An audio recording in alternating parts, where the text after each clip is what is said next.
ফাতেমা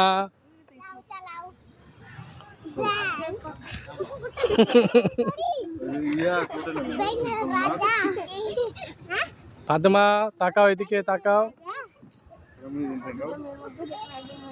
তাকাও, তাকাও, তাকাও খালামণি।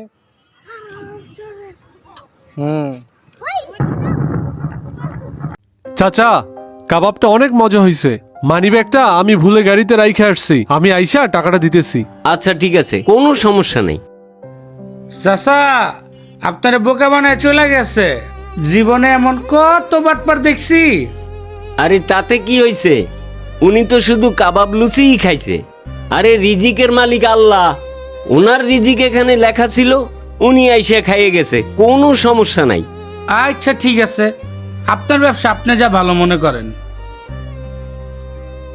আরে উনি মনে হয় ব্যাগটা ফালায় গেছে। আদিল, কি হয়েছে? ওই যে লোকটা এইমাত্র কাবাব খাইয়ে গেল না, তাড়াতাড়ি যে ওই লোকটার ধর। ঠিক আছে। দৌড়।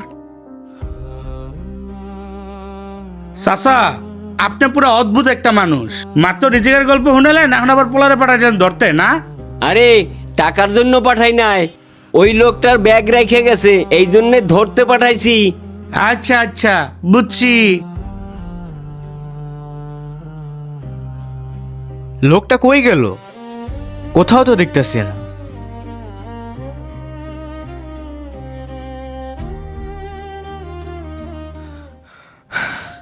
চাচা, অনেক খুঁজছি, পাই নাই। আচ্ছা তাইলে রাইখা দিই, আসলে ফেরত দিয়ে দেব। খোলা দেখেন তো চাচা, এর ভিতরে কি আছে? না না, কারো জিনিস এইভাবে খুলে দেখা ঠিক না। চাচা, আপনি এটা খোলা দেখেন, যদি এটার ভিতরে কোনো ভুলভাল জিনিস থাকে। আচ্ছা।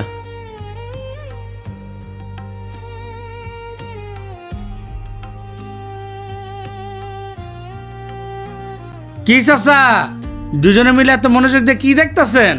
আরে এর ভিতরে মূল্যবান জিনিস আছে। ও, মূল্যবান জিনিস। তাইলে তো বয়ে বয়ে ভাগ্য খুইলা গেল। দামি জিনিস নিয়ে এখন এনজয় করো। এতে আমার কোনো লাভ হয় নাই, মালিক আসলে ফেরত দিয়ে দেব। হুম, আমরা সব জানি কেমনে যে ফেরত দিবেন। বাইস্তা, সবাইরে নিজের মতো ভাইব না। আদিল, তুই বাসায় যা, তোর না সামনের সপ্তাহে পরীক্ষা, বাসায় গিয়া লেখাপড়া করগা। এটা আমারে দেন, বাসে নিয়ে যাই। আরে না না, এটা এখানেই থাকুক, উনি আসলে ওনার জিনিসটা সাথে সাথে ফেরত দিয়ে দেব। আচ্ছা ঠিক আছে। ঠিক আছে, যা তাইলে। শোনো বাইস্তা, বলেন। দোকানটা একটু দেখো, আমি একটু ওয়াশরুম থেকে আসি। ঠিক আছে চাচা, তাড়াতাড়ি আইসেন। আচ্ছা দেখো।